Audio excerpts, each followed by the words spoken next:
आज लोग हेलीकॉप्टर से कुछ घंटों में केदारनाथ पहुंच जाते हैं, लेकिन एक समय ऐसा था जब केदारनाथ जाना मतलब अपनी जिंदगी को मौत के हवाले कर देना।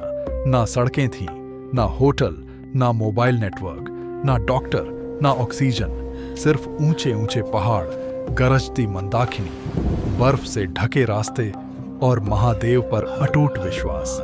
पुराने लोग कहा करते थे, महादेव जब बुलाते हैं तभी इंसान केदारनाथ तक पहुंच पाता है, क्योंकि हर इंसान वहां तक पहुंच ही नहीं पाता था।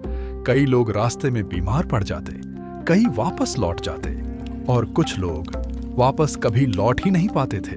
फिर भी हर साल हजारों यात्री निकल पड़ते थे, कंधे पर छोटी पोटली, हाथ में लकड़ी की छड़ी और होठों पर सिर्फ एक नाम, हर हर महादेव।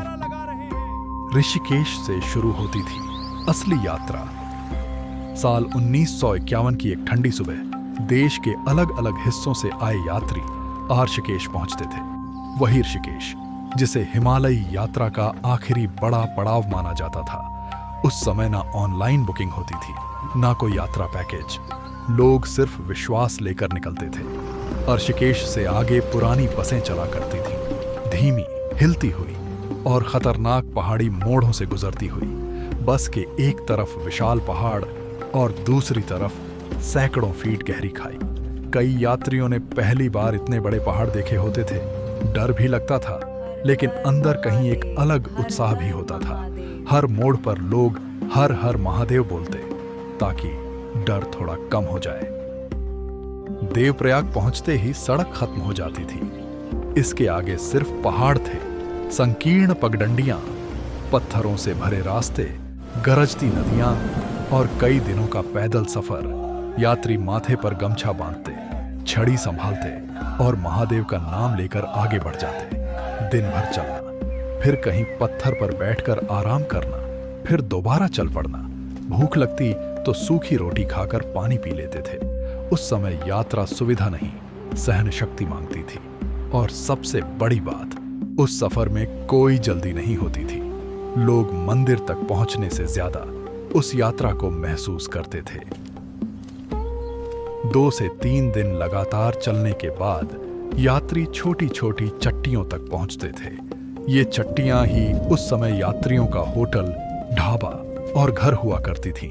बांस और पत्थरों से बनी छोटी झोपड़ियां, जहां शाम होते ही लालटेन जल जाती थी। लोग पुआल बिछाकर जमीन पर सोते थे। ठंडी हवाओं के बीच चूल्हे की आग ही उनका एकमात्र सहारा होती थी। कोई अपने साथ आटा लाता, कोई दाल, और सब मिलकर खाना बनाते।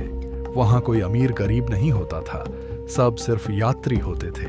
रात को जब पूरा पहाड़ शांत हो जाता, तब सिर्फ मंदाकिनी नदी की आवाज सुनाई देती थी। और उस सन्नाटे में लोगों को ऐसा लगता था जैसे खुद महादेव उन्हें बुला रहे हों। कई दिनों की कठिन यात्रा के बाद यात्री गुप्त काशी पहुंचते थे, लेकिन असली परीक्षा यहीं से शुरू होती थी। घने जंगल, सीधी चढ़ाई और जंगली जानवरों का डर। इसीलिए लोग अकेले यात्रा नहीं करते थे। 40 से 50 लोगों के समूह बनाकर आगे बढ़ते थे। फिर आता था त्रियुगी नारायण, वो पवित्र स्थान जहां मान्यता है कि भगवान शिव और माता पार्वती का विवाह हुआ था। मंदिर के अंदर सदियों से जल रही अखंड धूनी को देखकर यात्री भावुक हो जाते थे। लोग उस पवित्र भस्म को माथे पर लगाते और मानते थे कि अब महादेव खुद उनकी रक्षा करेंगे।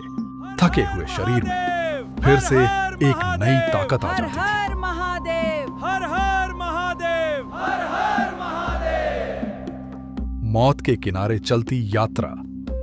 गौरीकुंड से आगे का रास्ता सबसे खतरनाक माना जाता था। रास्ता इतना संकरा कि एक समय में सिर्फ एक इंसान निकल सकता था। नीचे हजारों फीट गहरी खाई, जिसमें मंदाकिनी भयानक आवाज के साथ बहती थी। जो बुजुर्ग चल नहीं पाते थे, उन्हें कंडी में बैठाकर मजदूर अपनी पीठ पर उठाते थे। एक छोटी सी गलती और सीधा खाई में गिरने का खतरा। दिन भर की कठिन चढ़ाई के बाद लोग रामबाड़ा पहुंचते थे, जहां ठंड इतनी ज्यादा होती थी कि कई लोग पूरी रात सो ही नहीं पाते थे। लेकिन हैरानी की बात यह थी, इतनी तकलीफों के बाद भी किसी के चेहरे पर शिकायत नहीं होती थी, सिर्फ हर हर महादेव। हिमालय की अंतिम परीक्षा। रामबाड़ा के बाद शुरू होती थी असली हिमालयी परीक्षा।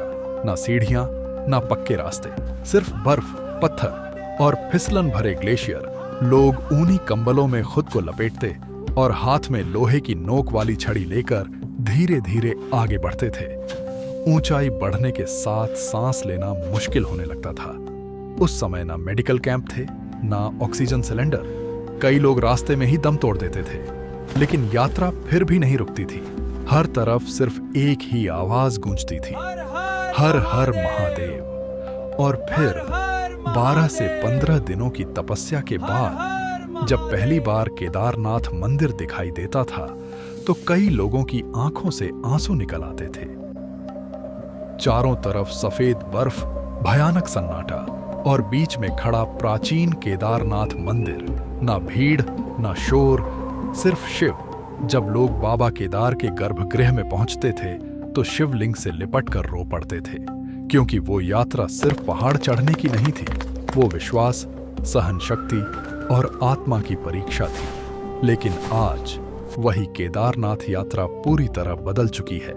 जहां कभी लोग महीनों तैयारी करते थे, आज लोग सिर्फ फोटो और रील्स के लिए पहुंच जाते हैं। जिन पहाड़ों में कभी सिर्फ हर हर महादेव गूंजता था, आज वहां लाउड म्यूजिक, भीड़ और मोबाइल कैमरों की आवाज ज्यादा सुनाई देती है। जिन रास्तों पर कभी तपस्या होती थी, आज उन्हीं पहाड़ों पर घंटों ट्रैफिक जैम लगा रहता है। मंदिर के बाहर लंबी भीड़, रास्तों में धक्का मुक्की, और लोगों के लिए वो जगह धीरे धीरे एक पिकनिक स्पॉट जैसी बनती जा रही है। शायद सुविधा बढ़ना गलत नहीं है, लेकिन कहीं ना कहीं उस यात्रा की आत्मा खोती जा रही है। अगर सच में हमें केदारनाथ को फिर से वैसा बनाना है जैसा कभी हुआ करता था, तो सिर्फ सड़कें और होटल बनाना काफी नहीं होगा। हमें अपनी सोच बदलनी होगी, क्योंकि केदारनाथ सिर्फ एक टूरिस्ट प्लेस नहीं है। ये तप है, श्रद्धा है और महादेव तक पहुंचने का एक अनुभव है। एक समय था जब लोग यहां सिर्फ घूमने नहीं आते थे, बल्कि खुद को समझने आते थे, अपनी आत्मा को शांत करने आते थे। अगर हमें वही एहसास वापस चाहिए तो वीआईपी दर्शन खत्म करने होंगे, भीड़ को सीमित करना होगा और हिमालय को फिर से हिमालय की तरह सम्मान देना होगा। क्योंकि ये पहाड़ सिर्फ पत्थर नहीं है, ये देवभूमि है। लेकिन बदलाव सिर्फ नियमों से नहीं आएगा। बदलाव तब आएगा जब हम अपनी आने वाली पीढ़ियों को अपनी संस्कृति समझाना शुरू करेंगे। हमें अपने बच्चों को बचपन से बताना होगा कि केदारनाथ या बाकी धाम सिर्फ वेकेशन डेस्टिनेशन नहीं है। वहां लोग क्यों जाते थे, किस भावना से जाते थे, कैसे कई दिनों तक पैदल चलकर सिर्फ दर्शन के लिए पहुंचते थे। क्योंकि ये यात्राएं सिर्फ मंदिर तक पहुंचने की नहीं थीं, ये खुद को बेहतर इंसान बनाने की यात्राएं थीं। आदि शंकराचार्य जी ने 4 धाम को लग्जरी जर्नी नहीं, बल्कि आत्मा की यात्रा बनाया था। और शायद जिस दिन हम फिर से इस बात को समझ जाएंगे, उसी दिन केदारनाथ की असली शांति भी वापस लौट आएगी। हर हर महादेव।